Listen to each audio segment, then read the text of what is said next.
Amakuru meza rero, monetization kuri TikTok yaje. Niba ubyemera cyangwa utabyemera, ngwino mbikwereke uburyo ikorwamo. Dore rero uko bigenda, uza hano kuri profile, ugahita uza hano kuri utu tuntu dutatu, kuri utu dutatu utungiye gukandaho two hejuru dutatu, ubundi ugahita utegereza bikarodinga. Urabona ko banzaniye 0.02 ariko ibyo si byo nshaka. Ndashaka monetization. Iyi monetization kuko niyo impereza uburenganzira kuba nabona subscription. Ugahita uza hano rero kuri more ways to get paid. Urabona ko makanze bagahita banzanira rero aha kuri subscription. Hano duhita dukanda kuko nibyo tuba dushaka kugira ngo tube twakwemera gukora subscribe. Ubwo rero murabona ko rero iyi niyo step ya mbere irenze.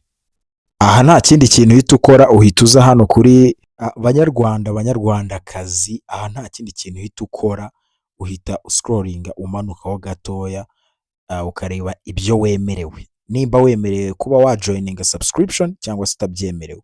Iyi niyo trap.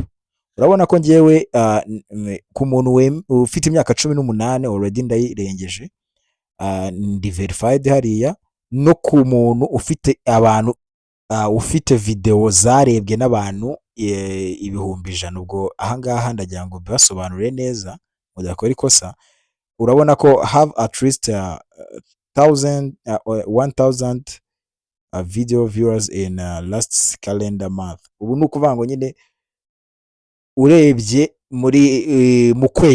mu kwezi kuba byibuza video zawe zarabashijwe kurebwa n'abantu 100,000. Iki nicyo cya mbere ubanza kureba kugira ngo umenye nimba koko uri ready, kuko abantu benshi numvishe babikomantaho cyane, ariko uko bimeze nuko wowe ugomba kuba ufite abantu 100,000 barebye video zawe muri uko kwezi cyangwa se mu kwezi urimo. Ni ukuvuga ngo rero iya nyuma